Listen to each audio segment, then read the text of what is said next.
Apa terkait dengan kesepakatan yang telah tercapai antara Amerika Serikat dan Indonesia?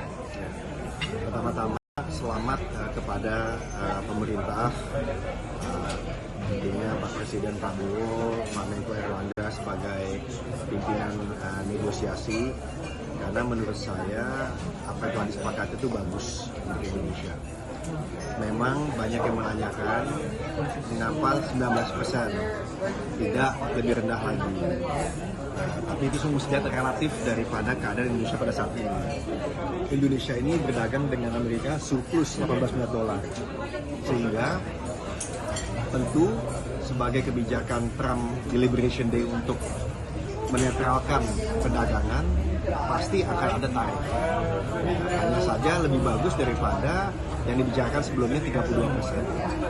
Dan hari ini lebih bagus dari European Union, Uni Eropa yang kemarin kita tanda tangan FTA atau CEPA. Lebih bagus juga dari Meksiko yang 35%, dari Cina 30%. Banyak yang mengatakan tapi kita di atas Inggris yang 10%. Tapi Inggris ingat, dia perdagangannya bukan surplus seperti kita, defisit.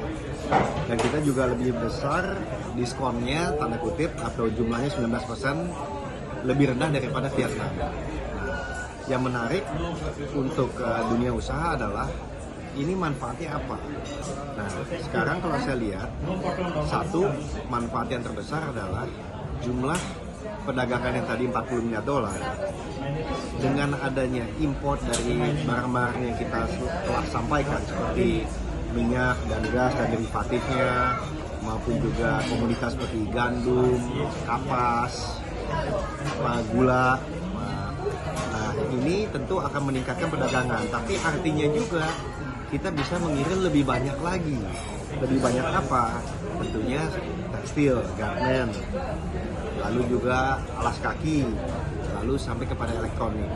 Nah, ini menurut saya 40 miliar dalam waktu 5 tahun bisa naik ke 80 miliar. Kita mesti lihat bukan saja kalau berdagang atau bernegosiasi, bukan saja apa untungnya bagi mereka, tapi apa untungnya buat kita. Karena itulah yang namanya bernegosiasi. Nah, mungkin yang menang hanya satu. Untungnya buat kita, kalau tadi kita biasanya dagangnya hanya 40 miliar dolar, kita bisa menjadi 40 miliar dolar. Memang balance, tidak surplus, tapi jumlah kiriman kita akan nambah. Apa yang Kadin mau lakukan? Kita akan rapat untuk melihat apa yang bisa dimanfaatkan dengan asumsi Agustus 2 semuanya sesuai dengan rencana. Nah, karena apa? Karena satu, kita akan duduk dengan teman-teman yang di tekstil dan garment untuk menanyakan kapasitasnya cukup nggak? Ada yang bisa ditambah nggak? Nah, kalau di sini tentu butuh investasi. Nah, ini gimana caranya?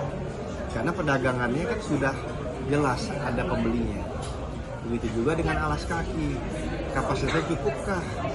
Kalau mau nambah seperti apa? Jangan sampai kita sudah mendapatkan suatu kemudahan, tiba-tiba dimanfaatkan negara lain yang lebih mahal hanya karena kapasitas kita tidak ada. Bersamaan dengan ini juga kita mesti memilih di dalam TPT ini kita mau main di mana? Mau main di upstream namanya, seperti tekstil, atau mau justru mainnya tuh di garmentnya.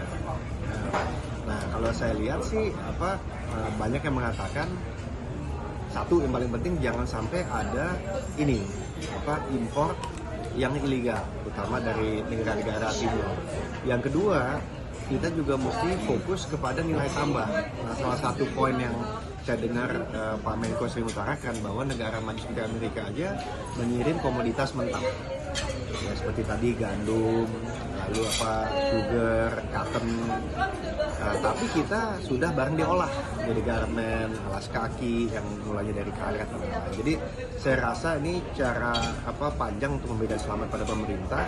Tapi saya juga melihat bahwa justru ini suatu peluang untuk meningkatkan.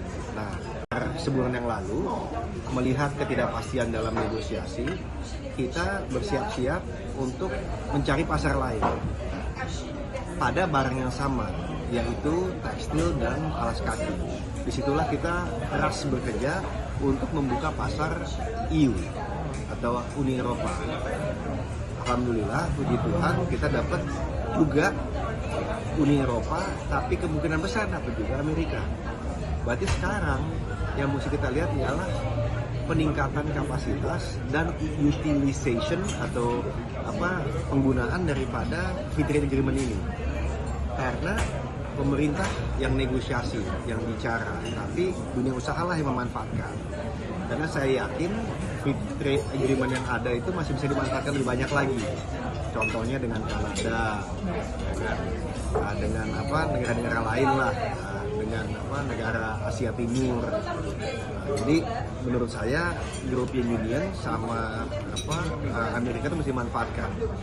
Untuk informasi, data yang saya dapat bahwa untuk pasar Eropa atau European Union itu dia mengimpor 7 triliun US dollar daripada barang setiap tahunnya.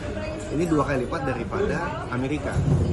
Jadi kalau Amerika kita bisa naik dari 40 ke 80 miliar dolar dalam waktu 5 tahun, EU juga bisa naik dari 30 ke 60 miliar dolar. Terutama teman-teman di kelapa sawit, rubber, itu bisa banyak sekali. Jadi kita balik ke Indonesia, ya kita mau mencari 3 angka. Satu, berapa banyak investasi yang dibutuhkan untuk meningkatkan kapasitas. Yang kedua, berapa banyak kita bisa meningkatkan perdagangan. Dan yang ketiga, berapa banyak lapangan kerja yang bisa diciptakan. Ini yang kita akan duduk bersama teman-teman, kita akan olah dari Kadin Institute, sehingga ketika bicara dengan pemerintah kita bisa berikan masukan. Tapi untuk hari ini ya kita kasih selamat dulu. Mungkin teman-teman masih banyak yang butuh penjelasan lebih banyak di sisi media massa maupun juga masyarakat. Tapi ini saya rasa dampaknya bisa meningkatkan lapangan kerja dan yang paling penting meningkatkan pertumbuhan. Dan ya selamatlah buat pemerintah.